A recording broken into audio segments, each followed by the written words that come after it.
L'Europe a déjà fait savoir à l'automne dernier qu'elle avait l'intention de réduire de 40% ses émissions de gaz à effet de serre en 2030 par rapport à ce qu'elles étaient en 1990.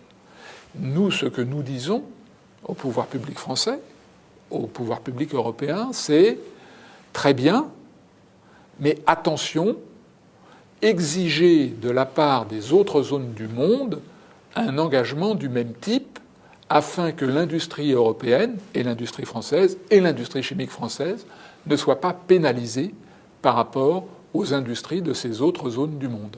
Pour réaliser la transition énergétique, davantage d'efficacité énergétique, davantage d'énergie renouvelable, davantage de recyclage, d'économie circulaire, on aura besoin de produits issus de la chimie.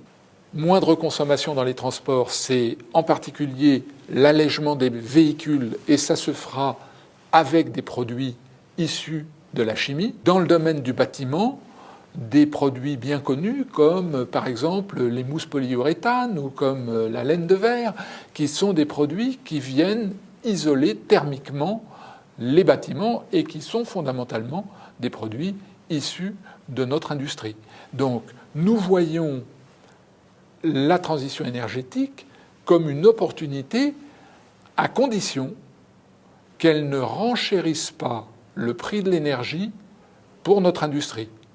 Nous avons déjà un problème de prix de l'énergie pour l'industrie chimique en France par rapport à d'autres zones du monde, le Moyen-Orient, les États-Unis. Transition énergétique très bien, opportunité de nouveaux produits pour l'industrie chimique, mais attention à ne pas handicaper davantage l'industrie chimique en France par une énergie qui, à cause de la transition énergétique, serait plus chère.